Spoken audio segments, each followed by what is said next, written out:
네, 미국이 반도체에 이어 배터리로 중국 견제에 나섰습니다. 미국 내에서 만들고 중국산 배터리나 원료를 쓰지 않는 전기차에만 세금 혜택을 온전히 주겠다는 게 핵심입니다.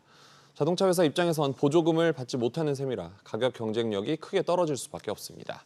현대차를 포함한 완성차 업체는 미국의 보조금과 중국의 가성비 좋은 배터리 사이에서 복잡한 셈법을 할 수밖에 없게 됐습니다.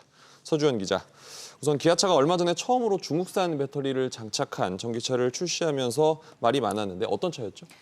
네, 지난 6월 공식 출시된 기아의 신형 니로 전기차입니다. 구형 모델에는 국내 기업 SK온의 배터리가 탑재됐는데 신형 모델에는 국산보다 가격이 최소 25%에서 40%까지 싼 것으로 추정되는 중국 CATL의 배터리를 탑재했습니다. 네.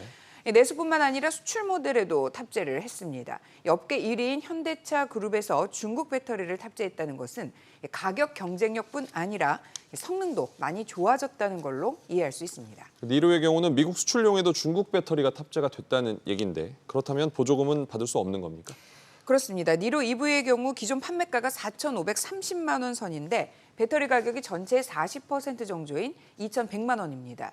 중국산 배터리가 최대 40%까지 싸다고 가정을 하면 약 840만 원 정도 원가가 절감이 되는데요. 네. 미국의 전기차 지원금을 다 받으면 7,500달러, 우리 돈 900만 원 선입니다. 중국 배터리를 탑재해서 보조금을 못 받아도 배터리 값이 낮아지게 되면 최종 소비자 가격은 큰 차이가 없을 수 있습니다. 최근에 중국 전기차들 가성비도 굉장히 좋아졌고 현대차가 중국산 저가 배터리를 탑재해서 미국으로 들어가서 가격을 내릴 경우 소득이 상대적으로 낮은 사람들은 그것이 중국산 배터리를 탑재하더라도 선택할 가능성은 배제할 수는 없죠.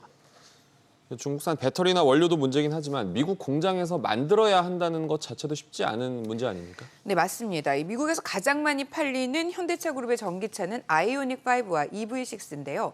전량 국내에서 생산이 됩니다. 네. 현재는 보조금을 받을 수 있지만 앞으로는 보조금을 덜 받거나 못 받을 수 있습니다.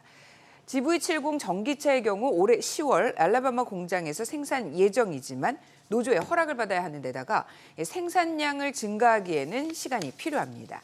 조지아 전기차 전용 신공장 역시 2025년에야 가동이 됩니다. 네. 미국에서 팔 전기차 물량을 모두 현지 생산하기까지 시간이 걸리니 당분간 일부 보조금을 포기하되 해당 기간 다른 방식으로 가격 경쟁력을 맞추기 위한 대안을 모색할 필요가 있어 보입니다. 미중 양쪽에서 복잡한 셈법 어떻게 풀어갈지 한번 보겠습니다. 서 기자 잘 들었습니다.